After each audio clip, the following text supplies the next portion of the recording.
नमस्कार दोस्तों, स्वागत है आपका एक बार फिर से हमारे इस वीडियो में। जैसा कि हम लोग क्लास 10 साइंस जो है उसका चैप्टर फर्स्ट पढ़ रहे थे, रासायनिक अपक्रिया एवं समीकरण। तो पिछले वीडियो में हमने 3 अपक्रियाएं देखी थी, संयोजन अपक्रियाएं, वियोजन अपक्रियाएं और हमने देखा था विस्थापन अपक्रियाएं। तो आइए एक बार रिवीजन करते हैं, उसके बाद हम लोग आगे की कहानी शुरू करते हैं। तो सबसे पहले हमारी अपक्रिया कल जो थी वह थी संयोजन अपक्रिया, कॉम्बिनेशन रिएक्शन। ठीक है, इसमें क्या हुआ था, तो दो या दो से अधिक अभिकारक मिलकर क्या बना दिए थे, एकल उत्पाद। कितना उत्पाद? एकल उत्पाद। ठीक है, तो यहां पे यह है दो या दो से अधिक अभिकारक मिलकर जब एकल उत्पाद बनाते हैं तो वहां पर संयोजन अपक्रिया होती है।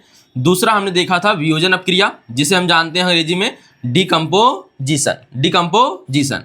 तो इसमें हमने क्या देखा था, यहां पर एकल अभिकारक था, एकल अभिकारक, और यह किसी विशेष परिस्थिति पर क्या हो गया था, टूट गया था। टूटकर दो या दो से अधिक क्या बना दिया, उत्पाद। दो या दो से अधिक उत्पाद बना दिया। ठीक है, तो यह था। अगर हम संयोजन अपक्रिया का उदाहरण देखें तो हमारे पास मिल गया था कि अगर यहाँ पे NaCl लिया जाए, ठीक है, तो इसको तोड़ा जाएगा तो Na+Cl2 मिल जाएगा। यहाँ पे NaCl है, यहाँ पे Na+Cl2 मिल जाएगा। इसी प्रकार HCl को तोड़ेंगे तो H2+Cl2 मिल जाएगा। तो यह संयोजन, यहाँ पे ये उल्टा हो गया, यहाँ पे यह वियोजन अपक्रिया का हो जाएगा। तो यहाँ पे जैसे देखेंगे Na+Cl2, तो यह बन जाएगा NaCl। और अगर मैं देखूं HCl, ठीक है, और यह क्या हो जाएगा फिर H2+Cl2। संतुलित करना होता है, आप लोगों को पता है। रासायनिक अपक्रियाओं को किस रूप में लिख देते हैं, संतुलित रूप में लिख देते हैं। ठीक है, और कौन से नियम का अनुसरण कराने के लिए, तो जो है द्रव्यमान संरक्षण का नियम। तो इस तरह से यह अपक्रिया हमने देखी थी। एक अपक्रिया और कल पढ़ी थी हमने, वह तीसरी अपक्रिया क्या है, विस्थापन अपक्रिया। तो मैं इसको बोल रहा हूं, एक बार सुनिएगा अच्छे से। तो वह रासायनिक अपक्रिया जिसमें कोई अधिक जो क्रियाशील तत्व है किसी कम क्रियाशील तत्व को उसके यौगिक के लवण विलयन में से विस्थापित कर देता है, वह रासायनिक अपक्रिया विस्थापन अपक्रिया कहलाती है। तो जैसे हमने देखा था, जड़यन था मेरे पास CuSO4, कॉपर सल्फेट का विलयन था। जब मैंने इसमें डाला तो जड़यन SO4 बन गया और प्लस कॉपर बन गया, यही हुआ था। ठीक है, तो इस तरह से यह कौन सी अपक्रिया है, विस्थापन अपक्रिया है। और इसमें कौन सी चीज लागू होती है, यहाँ पर हम लोगों को एक चीज याद रखना होता है, सक्रियता श्रेणी। और यह अभी याद नहीं करना है, यह अपक्रिया एक बार और मिलेगी जब हम लोग मेटल्स और नॉन मेटल्स पढ़ेंगे। ठीक है, तो वहां पर इस अपक्रिया को विधिवत देखेंगे। तो अभी केवल यह समझने के लिए यहाँ पे हो गया है। तो आपने संयोजन देख लिया, वियोजन देख लिया है, विस्थापन देख लिया है। आज हमें जो पढ़ना है वह है द्विविस्थापन, यानी डबल डिस्प्लेसमेंट, या फिर उसी को बोलते हैं द्विअपघटन, या उसी का दूसरा नाम अंग्रेजी में हो जाएगा डबल डिकम्पोजिशन। ठीक है, आइए देखते हैं।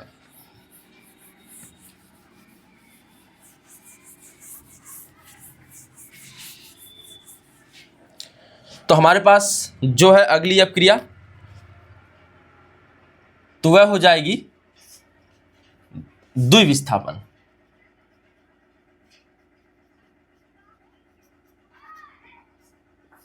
द्विविस्थापन, या इसी का नाम क्या है, द्विअपघटन। अंग्रेजी में क्या लिख देंगे, तो इसको लिख देंगे डबल डिस्प्लेसमेंट, और इसका नाम हो जाएगा डबल डिकम्पोजिशन। तो आपको एक नाम लिख देते हैं दोनों, डबल डिस्प्लेसमेंट,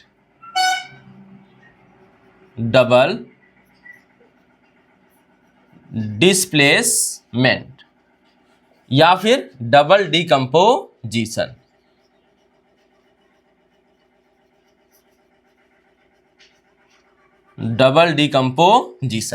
तो यह रहा आपका पहला, मतलब कि आज की पहली अपक्रिया, और हम लोग आज मतलब कि कुल चौथी अपक्रिया पे आ चुके हैं।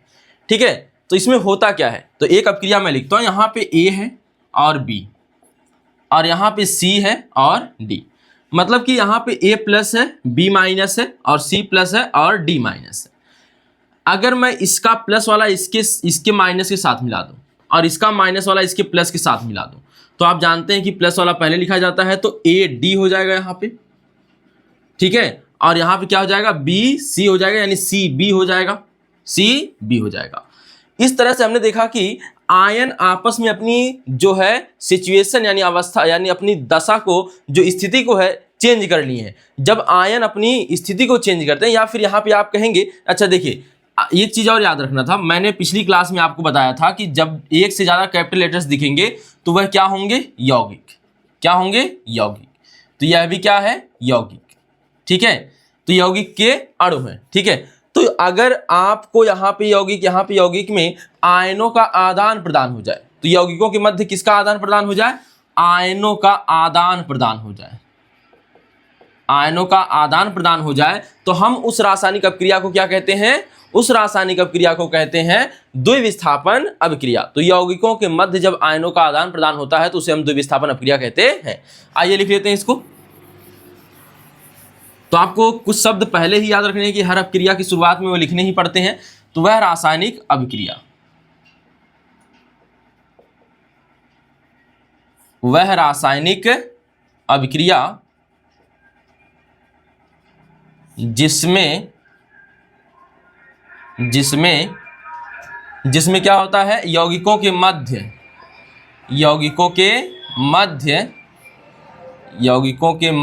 आयनों का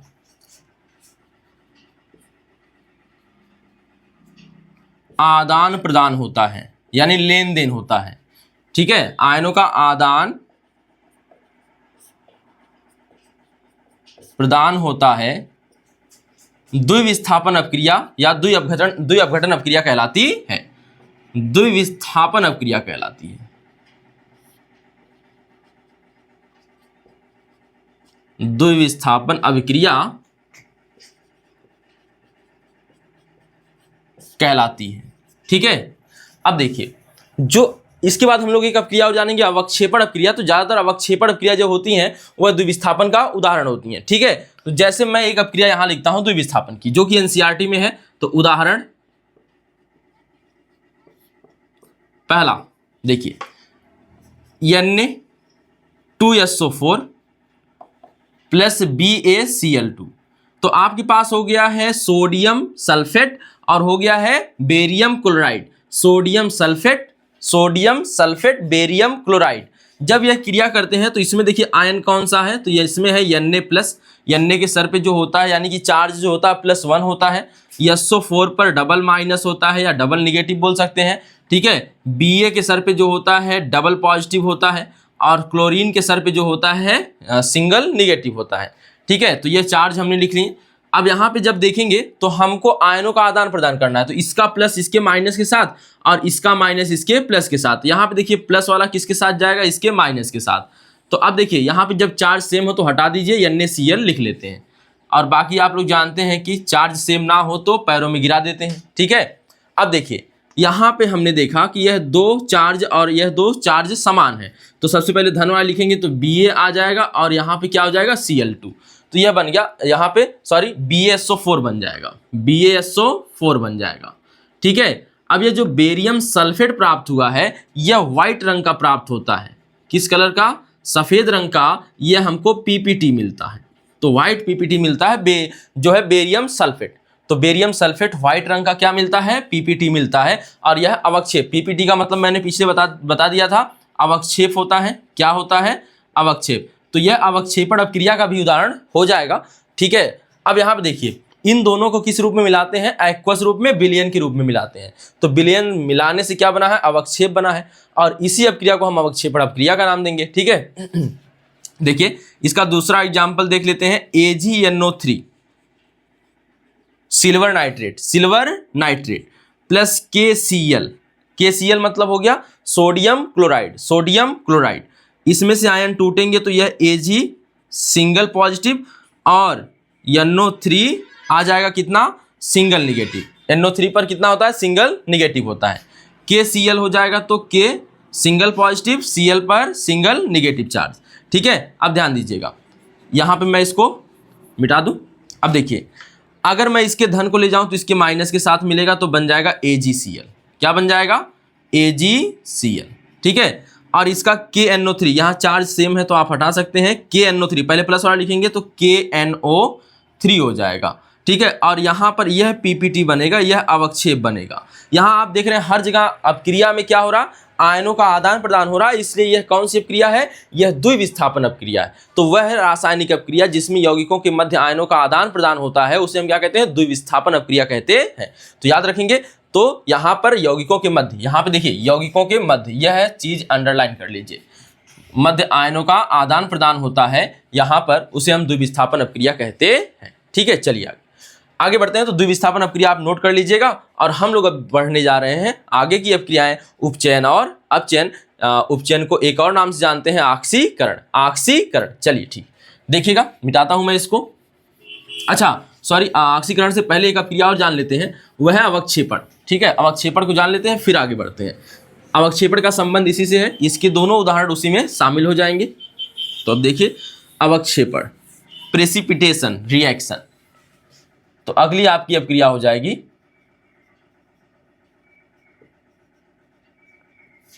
अवक्षेपण अभिक्रिया। अंग्रेजी में क्या लिख देंगे इसको, प्रेसिपिटेशन।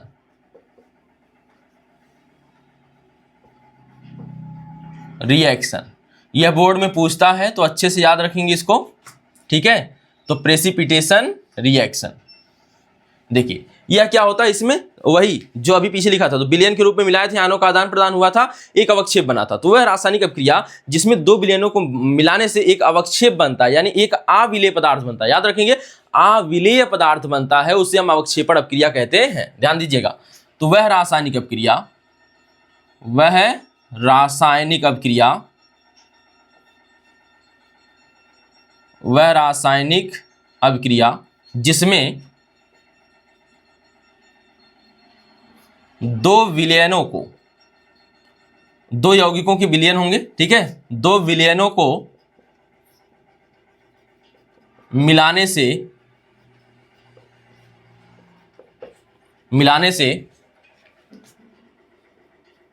एक अविलेय पदार्थ बनता है, अवक्षेपण अपक्रिया कहलाती है। अवक्षेपण अभिक्रिया कहलाती है, अभिक्रिया कहलाती है। ठीक है, देखिए तो वह रासायनिक अपक्रिया जिसमें दो विलयनों को मिलाने से एक अविलेय पदार्थ बनता है, अवक्षेपण अपक्रिया कहलाती है। इस अविलेय पदार्थ को, अविलेय पदार्थ को अवक्षेप कहते हैं। इस अविलेय पदार्थ को अवक्षेप कहते हैं, याद रखेंगे। ठीक है, तो एक अविलेय पदार्थ बनेगा जिसका नाम क्या होगा, अवक्षेप, प्रेसिपिटेट बोलेंगे, पीपीटी बोलेंगे इसको शॉर्ट में, क्या बोलेंगे, पीपीटी। तो इस अपक्रिया को क्या कहेंगे, अवक्षेपण अपक्रिया कहेंगे। ठीक है, अब देखिए उदाहरण लिखते हैं हम लोग। तो उदाहरण में हम लोग अभी जो पीछे वाला उदाहरण था द्विविस्थापन का, वही सब शामिल हो जाएगा। तो उदाहरण, तो सबसे पहला उदाहरण वही आ जाएगा Na2SO4। अब मैं तोड़ के नहीं लिखूंगा, डायरेक्ट बना दूंगा। क्या बना था, ठीक है, BaCl2। तो Ba इसका SO4 के साथ मिला था, Na और Cl मिले थे, तो NaCl अब प्लस क्या बन गया था, BaSO4। आइए पिछले में शायद मैंने संतुलित नहीं किया था, इसमें संतुलित भी कर लेते हैं।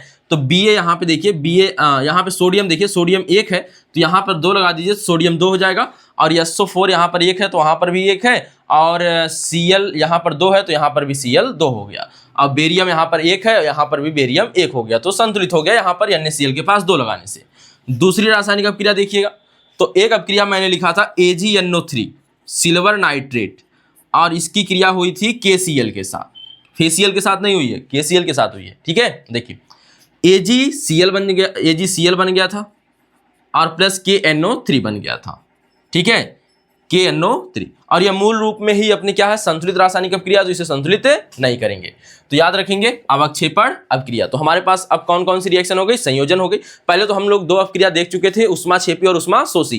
तो जिसमें उष्मा का उत्सर्जन होता है उसमें उसे उष्माक्षेपी कहेंगे। जैसे श्वसन हमारी शरीर में क्रिया जो हो रही है यह उष्माक्षेपी है, क्योंकि इसमें ऊर्जा मुक्त हो रही है, जिसके कारण हम कार्य को कर पा रहे हैं और मैं जैसे पढ़ा पा रहा हूँ।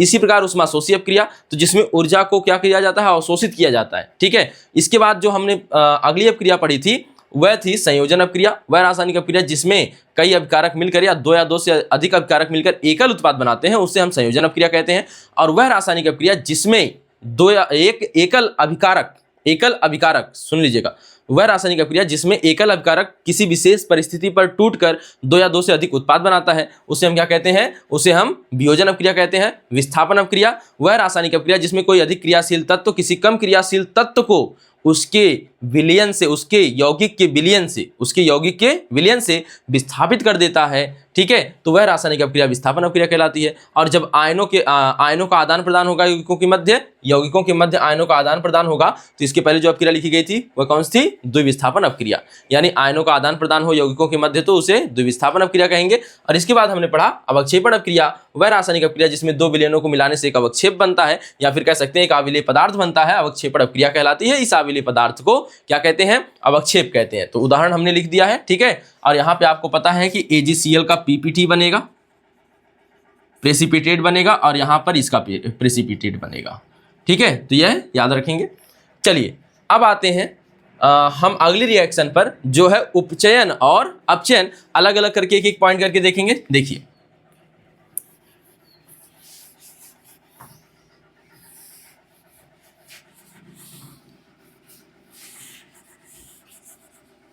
उपचयन और अपचयन। तो सबसे पहले दोनों को एक साथ समझते हैं। उपचयन अभिक्रियाएं, या इसी को ऑक्सीकरण भी कहते हैं। उपचयन या फिर क्या कहते हैं, ऑक्सीकरण।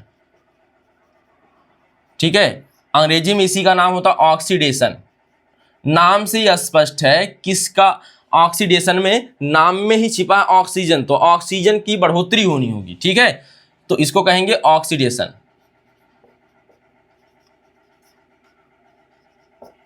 Oxidation reaction. उपचयन अभिक्रिया या ऑक्सीडेशन रिएक्शन। इसके साथ में हम लोग अपचयन को भी समझेंगे, लेकिन सबसे पहले इस नाम को स्पष्ट करते हैं यहाँ पे। तो ऑक्सीकरण का मतलब होता है, समझिएगा, उपचयन या ऑक्सीकरण का मतलब, तो नाम में ही छिपा है ऑक्सीजन। क्या छिपा है, ऑक्सीजन। तो जब किसी रासायनिक अपक्रिया में किसी पदार्थ के साथ ऑक्सीजन बढ़े, जिसके साथ ऑक्सीजन बढ़ेगा वहां पर ऑक्सीकरण अपक्रिया होगी, या उसी को हम क्या कहेंगे, उपचयन अपक्रिया कहेंगे। उप माने ऊपर जाना। ठीक है, जो ऑक्सीजन जिसमें ऊपर आएगा यानी बढ़ेगा। जैसे मैं लिखूं C है और O2 है, मिलकर क्या बना देंगे, CO2। अब पहले कार्बन के पास ऑक्सीजन नहीं था, अब कार्बन के पास क्या आ गया, ऑक्सीजन आ गया। यहां पर ऑक्सीजन की क्या हो गई, वृद्धि हो गई। ऑक्सीजन की क्या हो गई, वृद्धि हो गई। इसलिए हम इसे क्या कहेंगे, यहां पर उपचयन हो रहा है। कार्बन का क्या हो रहा है, उपचयन हो रहा है। कार्बन का क्या हो रहा है, उपचयन हो रहा है। आइए बात और समझते हैं। जैसे मैंने लिख दिया PbO प्लस C, और यह अपक्रिया कराया मैंने, इसको हटाते हैं पहले। ठीक है, देखिए, और यहां बन गया Pb प्लस CO2। जब मैं यहां देखा कार्बन, तो कार्बन में CO, पहले O नहीं था, अब O जुड़ गया, तो यहां पर तो हो गया उपचयन। ठीक है, अगर कहीं पर ऑक्सीजन घट रहा तो कहीं पर बढ़ रहा तो कहीं पर घटेगा भी। तो अपचयन जो होता है इसी का उल्टा होता है। तो अपचयन का मतलब होता है रिडक्शन। रिडक्शन रिड्यूस से बना है, रिड्यूस माने होता है कम होना। ठीक है, किसका कम होना, तो ऑक्सीजन का कम होना। तो जहां पर ऑक्सीजन परमाणु की कमी होती है वहां पर अपचयन अपक्रिया होती है। तो जिस पदार्थ के साथ ऑक्सीजन परमाणु की कमी होगी वहां पर कौन सी अपक्रिया होती है, अपचयन अपक्रिया होती है। इसी प्रकार हम परिभाषा हाइड्रोजन के आधार पर देते हैं। तो यहाँ पे या करके या तो ऑक्सीजन बढ़े या फिर हाइड्रोजन घटे तो भी ऑक्सीकरण होगा। ठीक है, और अपचयन तब कौन होगा, तो इसमें हाइड्रोजन बढ़े। ठीक है, तो ऑक्सीजन घटे या हाइड्रोजन बढ़े तो अपचयन होगा। एक और आता है इलेक्ट्रॉन के आधार पर, तो उसको भी थोड़ा सा जानिए। तो यहाँ पे ऑक्सीजन बढ़ा तो बाकी दोनों या करके घटा दीजिए, तो इलेक्ट्रॉन की कमी हो। ठीक है, इलेक्ट्रॉन की क्या हो, कमी हो। जैसे Na प्लस Cl2 बना लेते हैं NaCl। ठीक है, अब बताइए, जब कोई तत्व है या परमाणु तत्व का है, उसने क्रिया नहीं किया है। अच्छा, एक चीज जानिए, सोडियम एक तत्व है, सोडियम क्या है? तत्व। अगर मैं Na लिख दूं तो इसका एक परमाणु है, और मैं लिख दूं इस पर कितना चार्ज होता है तो +1 होता है, तो यह क्या है? आयन है। तो यह क्या है? आयन है। ठीक है, अभी यह परमाणु के रूप में है तो इसने इलेक्ट्रॉन को ना दिया है ना लिया है। ठीक है, जैसे मैं कहूं कि यह सोडियम है, सोडियम के बाह्य कोश में 1 इलेक्ट्रॉन होता है। कितना इलेक्ट्रॉन होता है? 1 इलेक्ट्रॉन होता है। यह अगर ना दिया लिया हो तो यहाँ पर ऐसे ही रहेगा, लेकिन जो धातुएं होती हैं इलेक्ट्रॉन त्यागती हैं, तो इसके पास जो इलेक्ट्रॉन 1 है यह त्याग देगा तो इस पर प्लस चार्ज आ जाएगा। अगर कोई इलेक्ट्रॉन त्यागता है तो अब बताइए, अगर आप पैसा देते हैं तो आपके पास पैसे क्या हो रही है? कमी हो रही है। तो यहाँ पर इलेक्ट्रॉन को त्यागा जाएगा तो यहाँ पर इलेक्ट्रॉन की कमी होगी। तो जहाँ पर इलेक्ट्रॉन की कमी होती है वहाँ पर कौन सी अपक्रिया होती है? ऑक्सीकरण अपक्रिया होती है। तो जैसे यहाँ सोडियम ने इस पर क्रिया कर लिया, यहाँ पर तो 0, मतलब कि इसने कोई इलेक्ट्रॉन नहीं त्यागा है, लेकिन यहाँ पर चार्ज आ जाएगा Na+, और यहाँ Cl-। जब क्रिया हो गई तो यानी कि आयनों का आदान प्रदान हो चुका, मतलब आयनों का नहीं, इलेक्ट्रॉनों का आदान प्रदान हो गया। इलेक्ट्रॉनों का इसने 1 इलेक्ट्रॉन दिया और Cl ने 1 इलेक्ट्रॉन लिया। धातुएं इलेक्ट्रॉन लेती हैं और धातुएं इलेक्ट्रॉन त्यागती हैं। तो सोडियम ने इलेक्ट्रॉन दिया है, क्लोरीन ने लिया है। यहाँ पे अब बताइए, जो सोडियम ने इलेक्ट्रॉन लिया है, इसका सोडियम ने इलेक्ट्रॉन दिया है तो इसके पास इलेक्ट्रॉन घट गए। इलेक्ट्रॉन क्या हो गए? घट गए। जब मैंने इलेक्ट्रॉन दे दिया तो मेरे पास इलेक्ट्रॉन घट जाएंगे। तो यहाँ सोडियम ने दिया तो सोडियम के पास इलेक्ट्रॉन घट गया। तो इलेक्ट्रॉन घटने को भी क्या कहते हैं? ऑक्सीकरण कहते हैं, यानी कि उपचयन कहते हैं। लेकिन Cl2 के साथ देखिए, Cl के साथ देखिए, Cl2 यहाँ पर केवल है, लेकिन Cl क्लोरीन यहाँ पर कोई इलेक्ट्रॉन नहीं था, त्यागा नहीं था, मतलब कि ग्रहण नहीं किया था, लेकिन यहाँ जाते ही इसने 1 इलेक्ट्रॉन ग्रहण कर लिया। क्या कर लिया? 1 इलेक्ट्रॉन ग्रहण कर लिया। और इलेक्ट्रॉन ग्रहण करने के बाद इसके पास इलेक्ट्रॉन बढ़ जाएगा। जैसे मैंने आपको इलेक्ट्रॉन दे दिया तो आपके पास इलेक्ट्रॉन बढ़ गया। तो जैसे सोडियम ने क्लोरीन को इलेक्ट्रॉन दे दिया तो क्लोरीन के पास इलेक्ट्रॉन बढ़ गया, और इलेक्ट्रॉन बढ़ने की घटना क्या कहलाती है? अपचयन कहलाती है। और यह आपके कोर्स में नहीं है शायद, ठीक है नहीं, आपको केवल 2 आधारों पे जानना होगा, ऑक्सीजन और हाइड्रोजन। ऑक्सीजन और हाइड्रोजन, ठीक है। फिर से सुन लीजिएगा, ऑक्सीकरण अपक्रिया किसे कहते हैं? तो वह रासायनिक अपक्रिया जिसमें किसी पदार्थ के साथ ऑक्सीजन परमाणुओं की वृद्धि हो या हाइड्रोजन परमाणुओं की कमी हो, उपचयन अपक्रिया कहलाती है। इसी का उल्टा लिखेंगे अपचयन में, तो वह रासायनिक अपक्रिया जिसमें किसी पदार्थ के साथ ऑक्सीजन परमाणुओं की कमी हो या हाइड्रोजन परमाणुओं की वृद्धि हो, उसे हम अपचयन अपक्रिया कहते हैं। आई बात समझ में? ठीक है, अभी और एग्जाम्पल को समझ लेंगे, पहले लिख लेते हैं।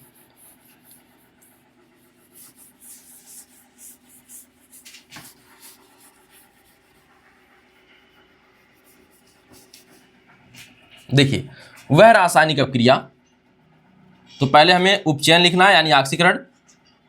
वह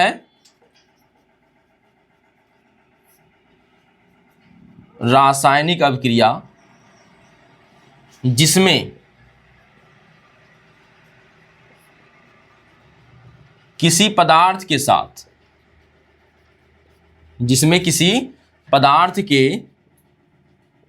साथ ऑक्सीजन, O2 नहीं लिखेंगे, ठीक है, ऑक्सीजन, या तो पूरा ऑक्सीजन लिखिए या फिर केवल O लिखिए। ऑक्सीजन परमाणुओं की वृद्धि हो या हाइड्रोजन, H2 भी नहीं लिखेंगे, केवल H लिखेंगे, हाइड्रोजन परमाणुओं की कमी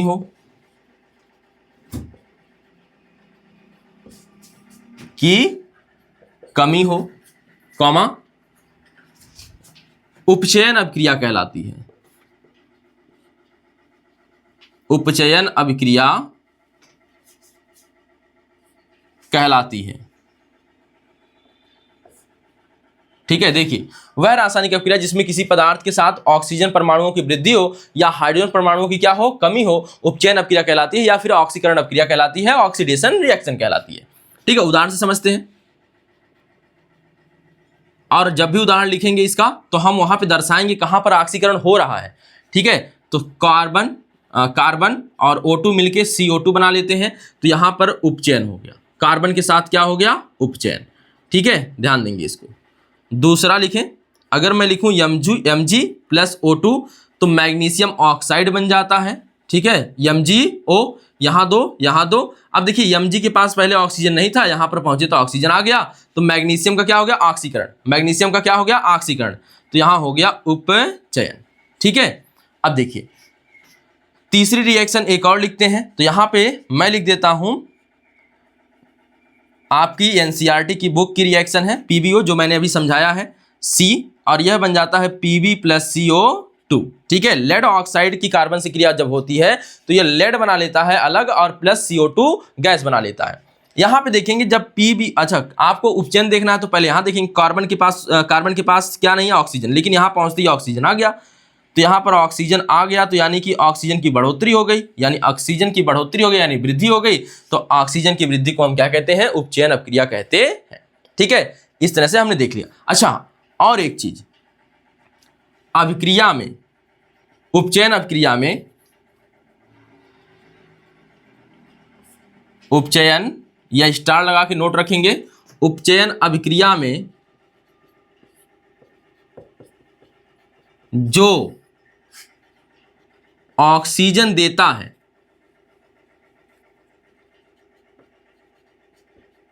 जो ऑक्सीजन देता है, या उपचयन अभिक्रिया के लिए जो ऑक्सीजन, जो पदार्थ ऑक्सीजन देता है, फिर से देखिए, उपचयन अभिक्रिया के लिए जो पदार्थ ऑक्सीजन देता है उपचायक कहलाता है, उपचायक या फिर ऑक्सीकारक कहलाता है। तो नोट बना के इसको लिख लीजिएगा, बहुत काम आएगा। ठीक है, तो उपचायक या ऑक्सीकारक कहलाता है। ठीक है, या अंग्रेजी में इसे कहते हैं क्या, ऑक्सीडाइजिंग एजेंट, ऑक्सीडाइजिंग एजेंट कहते हैं। ठीक है, जैसे यहां पर आइए, पहले में देखिए, यहां पर भी O2 है, यहां पर भी O2 है, इसमें खोजते हैं। इसमें कार्बन को ऑक्सीजन दिया किसने, तो किसके पास था, तो PbO के पास था, तो इसने पूरे PbO ने अपना ऑक्सीजन त्याग दिया, तो यहां पे कहेंगे ऑक्सीडाइजिंग एजेंट कौन है, PbO। याद रखेंगे, यहां पर PbO है, यहां पर O2 है, यहां पर भी O2 है। ठीक है, ऐसे क्वेश्चन में पहचानने को आता है, तो इसलिए यहां पे ध्यान रखेंगे। तो यहां पर ऑक्सीडाइजिंग एजेंट, जिसके पास ऑक्सीजन होगा वही ना देगा, तो इसके पास ऑक्सीजन है तो यह दिया है, तो उपचयन अपक्रिया जहां होती है उसके बगल वाला क्या होता है, संभावना यही रहेगी कि मतलब कि जो होता है कि अंतिम उद्देश्य यही होगा कि उसके बगल वाला ही जस्ट कौन रहेगा, वह उपचायक रहेगा। तो जहां उपचयन अपक्रिया हो रही है, तो उपचयन अपक्रिया के लिए आप याद रखेंगे उपचायक कैसे ढूंढेंगे, तो मैं तेरे अगल बगल हूं, तो जहां उपचयन होगा उसी के अगल बगल कौन होगा, ऑक्सीडाइजिंग एजेंट, यानी कि उपचायक। ठीक है, ऑक्सीकारक। आई बात समझ में। तो वह रासायनिक अपक्रिया जिसमें किसी पदार्थ के साथ ऑक्सीजन परमाणुओं की वृद्धि हो या हाइड्रोजन परमाणुओं की कमी हो, उपचयन अपक्रिया कहलाती है। ठीक है, और फिर क्या है, तो यहां पर आपने उदाहरण देख लिए और इसमें पता कर लिया कि हमारे पास उपचायक भी होता है, ऑक्सीकारक भी होता है, मतलब कि उपचायक भी होता है या फिर उसी को ऑक्सीकारक बोला जाता है। तो जो ऑक्सीजन को देगा, ठीक है, जहां उपचयन अपक्रिया होगी उसी के बगल वाला संभावना यही होगी कि वह क्या होगा, उपचायक होगा। आइए बात करते हैं आगे। ठीक है, अब हम बात करेंगे उपचयन के बाद अपचयन अपक्रिया की। तो हमको जो परिभाषा लिखनी है इन्हीं के आधार पर लिखनी है, तो एनसीईआरटी आपकी इसी के आधार पर समझाती है। तो क्लास 10th में केवल हाइड्रोजन और ऑक्सीजन के आधार पर ही जानना है। ठीक है, और आपको यहाँ पे इलेक्ट्रॉन के आधार पर जानने की जरूरत नहीं है। ठीक है, ध्यान दीजिएगा।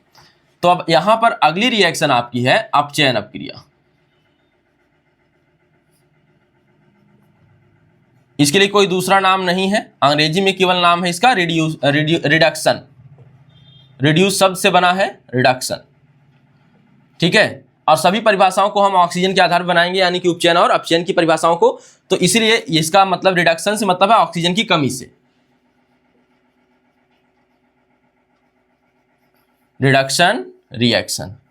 ठीक है, चलिए देखिए बात करते हैं अपचयन की। तो अपचयन अपक्रिया क्या होती है, तो अभी मैंने पीछे बता दिया है, तो यहां पे केवल लिख लेते हैं। तो वह रासायनिक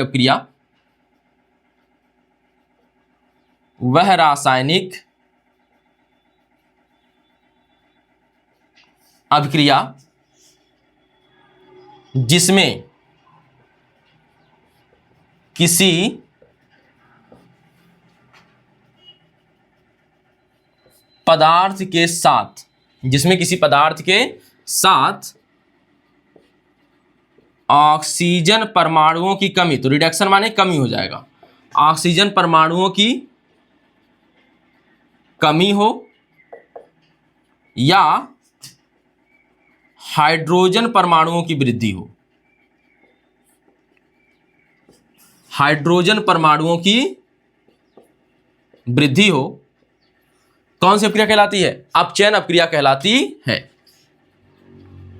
अपचयन अभिक्रिया, तो उपचयन अगर जान लिए तो अपचयन उसी का उल्टा है, ठीक है, अभिक्रिया कहलाती है। ठीक, चलिए अब यहां पे रिएक्शन से समझते हैं। तो उदाहरण हम लेंगे, पहला एग्जांपल। अब देखिए यहां पे मैं मान लेता हूं मेरे पास है क्या ले लूं, H2O। H2O यह टूट के क्या बनाएगा, H2 प्लस O2। यह जब टूटता है तो क्या बनाता है, H2 प्लस O2। यहां पर पहले हाइड्रोजन नहीं, ऑक्सीजन के आधार पर देखिए, सामान्यतः ऑक्सीजन के आधार पर देख लेंगे ना, आराम से निकल आएगा। तो यहां पर देखेंगे पहले ऑक्सीजन इसके पास नहीं था, पहले इसके पास ऑक्सीजन था, H2 के पास क्या था, ऑक्सीजन। अब H2 के पास ऑक्सीजन नहीं है, यानी हाइड्रोजन के पास पहले ऑक्सीजन था, अब ऑक्सीजन नहीं है। अब यहां पे ऑक्सीजन की क्या हो गई, कमी आ गई। ऑक्सीजन की क्या आ गई, कमी आ गई। जहां ऑक्सीजन की कमी हो वहां पर हम कौन सी रिएक्शन लिख देते हैं, अपचयन। कौन सी रिएक्शन लिख देते हैं, तो यहां पर अपचयन अपक्रिया है। कौन सी अपक्रिया है, अपचयन। और अपक्रिया देखिए, जैसे मैं लिख दूं PbO वाला उठाता हूं, ठीक है, PbO प्लस C बन जाएगा Pb प्लस CO2। अब देखिए यहां तो ऑक्सीजन की वृद्धि हो रही है, लेकिन यहां पर देखिए पहले इसके पास ऑक्सीजन था, लेकिन इसका ऑक्सीजन वाला लेके कार्बन भाग गया, तो इसके पास ऑक्सीजन की क्या हो गई, कमी। तो PbO का ऑक्सीजन, PbO के साथ ऑक्सीजन की कमी हो रही है, इसलिए यह क्या होगा, यहां पर कौन सी अपक्रिया होगी, अपचयन अभिक्रिया होगी। अभी हम समझेंगे कि जिन अपक्रियाओं में अपचयन और उपचयन दोनों देखने के, यह उपचयन और यह है वाली अपचयन, जहां पर उपचयन और अपचयन दोनों देखने को मिलती है उसे हम रेडॉक्स अपक्रिया कहते हैं। क्या कहते हैं, रेडॉक्स, ललका बैल नहीं, रेडॉक्स मतलब होता है रिडक्शन प्लस ऑक्सीडेशन। ठीक है, चलिए एक नोट यहां पर स्टार बना के मैं लिखता हूं, कौन सा, तो इसका जो अपचयन करने के लिए, इसका अपचयन होने के लिए, तो इसने ऑक्सीजन को क्या किया है, त्यागा है।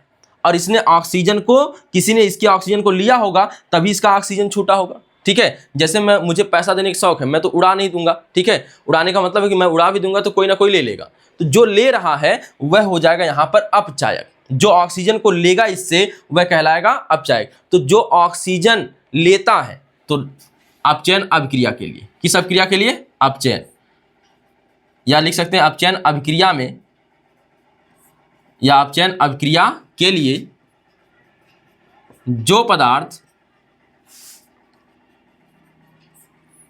ऑक्सीजन को ग्रहण करता है, ऑक्सीजन को ग्रहण करता है उसे हम कहते हैं अपचायक। क्या कहते हैं, अपचायक, या बोलते हैं रिड्यूसिंग एजेंट, यानी कम करने वाला, ऑक्सीजन को कम करने वाला एजेंट। ठीक है, ऑक्सीजन को कम करने वाला एजेंट, तो रिड्यूसिंग एजेंट, रिड्यूसिंग एजेंट, तो ऑक्सीजन को कम करने वाला एजेंट। अब बताइए इस अपक्रिया में ऑक्सीजन को कम करने वाला कौन पैदा हुआ, तो ऑक्सीजन लेके भाग गया है, कौन लेके भागा है, CO2, यानी C लेके भागा तो CO2 बना लिया, भागा कौन लेके, ऑक्सीजन को, C, यानी कार्बन। यहां पर कार्बनवा जो है आपका वह क्या है, यहां पर अपचायक है, यहां पर क्या है, अपचायक, तो कार्बन। ठीक है, तो कार्बन क्या है, अपचायक है। इसी प्रकार से और अपक्रियाएं आप देख सकते हैं। ठीक है, तो यहां पे जैसे एक मैं अपक्रिया और लिख दूं Cu2O, ठीक है, CuO और प्लस H2, यह बना लेता है Cu प्लस H2O। अब बताइए यहां पर इसके पास, सॉरी यहां पर CuO होगा, ठीक है, तो CuO, यहां पर इसके पास पहले ऑक्सीजन था, अब इसका ऑक्सीजन छीना गया है, और छीना किसने है, H2 ने, तो H2 यहां पर क्या हो जाएगा, अपचायक हो जाएगा। H2 क्या हो जाएगा, अपचायक। तो जो ऑक्सीजन को यहां पर, जो ऑक्सीजन को देगा, जो ऑक्सीजन को त्यागेगा वह होगा उपचायक। कौन होगा, उपचायक, और जो ग्रहण कर लेगा वह होगा अपचायक। तो इस बात को याद रखेंगे, एक आध दो बार और रिवाइंड करके देख लीजिएगा वीडियो को तो समझ में आ जाएगा। ठीक है, यहां पे देखिएगा, तो यह हो गई अपचयन अपक्रिया। अब थोड़ा शार्ट में दोनों अपक्रियाओं को समराइज करते हैं तो हमें क्या पता चलता है, तो इसको आप नोट कर लीजिएगा, फिर मैं मिटाता हूं। ठीक है, देख लीजिएगा,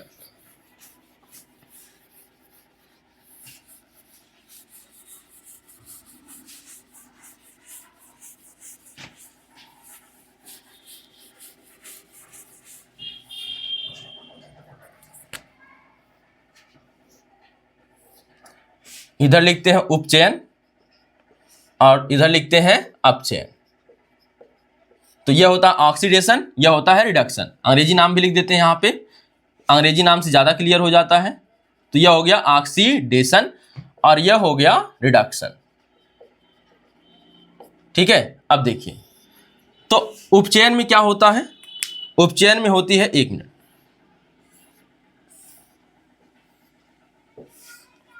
उपचयन में होता है यहाँ पे देखिए, तो ऑक्सीजन बढ़ेगा, ऑक्सीडेशन है तो ऑक्सीजन बढ़ेगा।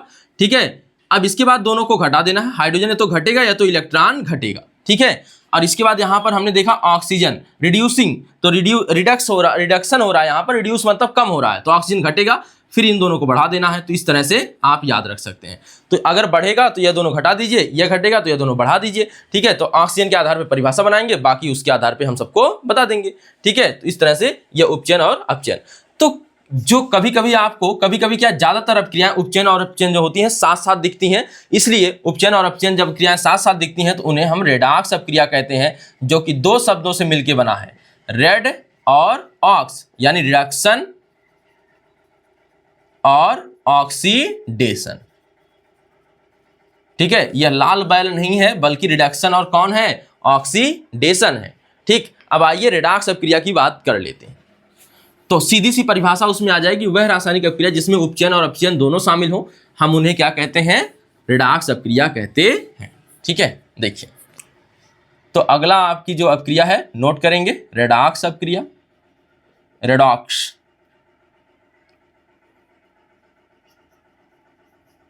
अभिक्रिया कोष्टक में क्या लिखेंगे, अंग्रेजी में भी यही बोलते हैं, रेडॉक्स रिएक्शन। ठीक है, चलिए तो लिखते हैं इसमें क्या, वह रासायनिक अपक्रिया, वह रासायनिक अपक्रिया जिसमें, वह रासायनिक अपक्रिया जिसमें उपचयन व अपचयन अभिक्रियाएं, अपचयन दोनों अभिक्रियाएं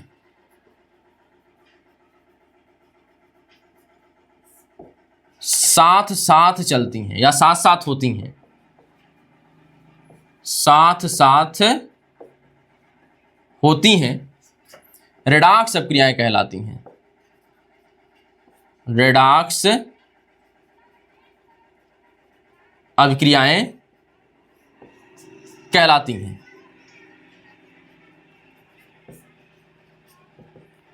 ठीक है, देखिए रेडॉक्स अपक्रियाएं कहलाती हैं। अब यहां पे उदाहरण की बात करते हैं, तो उदाहरण आपको मैंने पहले भी बता दिया। अब देखिए, अब उसी के नाम में रेडॉक्स को शामिल करेंगे। कैसे, देखिए तो मैंने एक अभिक्रिया आपके सामने लाई थी अभी, PbO, थोड़ा सा नीचे लिखें, दोनों नाम लिखने हैं, तो यहां पे लिखते हैं PbO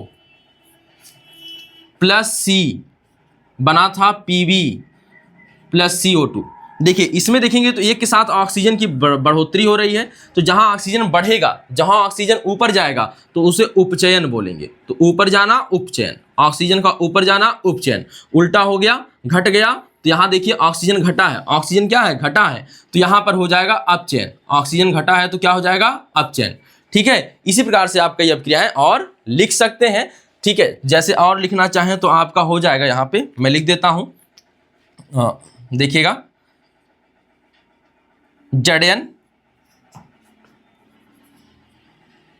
ZnO प्लस कर लेते हैं यहाँ पे कार्बन। ठीक है, तो यह बन जाएगा Zn plus CO। Zn plus क्या बन जाएगा, CO। Zn और कार्बन मोनोऑक्साइड बनता है, यहाँ पे कार्बन डाइऑक्साइड नहीं बनता है। तो यहाँ पे देखें, आप लोग थोड़ा सा इसको नीचे करेंगे ताकि दोनों नाम लिखना है हमको, तो यहाँ पे नीचे लाते हैं इसको, ZnO प्लस C बन जाएगा Zn प्लस CO। यहाँ पे देखिए कार्बन के साथ ऑक्सीजन क्या हुआ है, बढ़ा है, तो यहाँ पर कौन सी अपक्रिया हो जाएगी, उपचयन।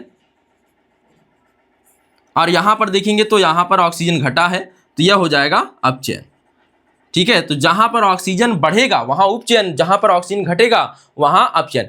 अब यह देखिए, तो कार्बन पदार्थ के साथ यानी कार्बन परमाणु के साथ ऑक्सीजन बढ़ा है तो उपचयन, और यहाँ पर ZnO जो अणु है इसमें ऑक्सीजन की कमी आई है, और कमी क्या आई है, समाप्त हो गया पूरा, कमी कहेंगे लेकिन इसे हम कहेंगे अपचयन। और जब दोनों एक ही अपक्रिया में देखने को मिले तो हम कहेंगे रेडॉक्स अपक्रिया। तो समझ में आया होगा रेडॉक्स अपक्रिया। तो हम लोगों ने कौन कौन सी अपक्रिया जान ली आज, तो द्विविस्थापन अपक्रिया। कौन सी, द्विविस्थापन अपक्रिया। तो इसमें क्या होता है, यौगिकों के मध्य आयनों का आदान प्रदान होता है। फिर हमने जाना उपचयन अपक्रिया, तो वह रासायनिक अपक्रिया जिसमें किसी पदार्थ के साथ ऑक्सीजन की वृद्धि हो या हाइड्रोजन परमाणुओं की कमी हो, ऑक्सीजन परमाणुओं की वृद्धि हो या हाइड्रोजन परमाणुओं की कमी हो, ठीक है, उसे हम उपचयन अपक्रिया कहते हैं, या फिर ऑक्सीकरण अपक्रिया कहते हैं, या ऑक्सीडेशन रिएक्शन कहते हैं। इसी प्रकार हमने देखा आगे अपचयन अपक्रिया वह रासायनिक अपक्रिया जिसमें किसी पदार्थ के साथ ऑक्सीजन परमाणुओं की कमी हो या फिर हाइड्रोजन परमाणुओं की वृद्धि हो, ठीक है, तो उसे हम कहते हैं अपचयन अपक्रिया या फिर रिडक्शन अपक्रिया, रिडक्शन रिएक्शन। इसके बाद हमने देखा रिडॉक्स अपक्रिया वह रासायनिक अपक्रिया जिसमें उपचयन और अपचयन दोनों अपक्रियाएं, यहाँ पे दोनों लिख लीजिएगा, दोनों अपक्रियाएं साथ साथ होती हैं, उन्हें हम रेडॉक्स अपक्रियाएं कहते हैं या फिर रेडॉक्स अपक्रियाएं कहलाती हैं, ठीक है। तो इसके एग्जाम्पल ये हो गए। तो यह एग्जाम्पल जो अगर यह दोनों एग्जाम्पल रट लेते हैं तो उपचयन में भी काम चलेगा, अपचयन में भी काम चलेगा, और यहाँ रेडॉक्स अपक्रिया में भी काम चलेगा। आज बात समझ में, तो इसको नोट कर लीजिएगा, ठीक है। अब यहाँ पे हमको जानना है उपचयन के दैनिक जीवन में प्रयोग, जैसे विकृत गंधिता है और क्या है, संक्षारण है। यह दैनिक जीवन में जो है यह उपचयन अपक्रिया ऑक्सीकरण अपक्रिया के क्या है, आपके महत्व हैं, उपयोग नहीं है, सॉरी, यह दैनिक जीवन में जो है प्रभाव है, महत्व भी नहीं कहेंगे इसे, प्रभाव कहेंगे, ठीक है। तो यह हो गया जो हमें पढ़ना है आगे। और उसके बाद उसमें आगे और अपक्रियाएं कुछ जानेंगे, जैसे उदासीनीकरण है, मैंने बोला था कि कुछ अन्य अपक्रियाओं को भी जान लेंगे, तो हम लोग जानेंगे उसको, ठीक है। लेकिन इस वीडियो में इतना ही, मिलते हैं फिर अगले वीडियो में, धन्यवाद।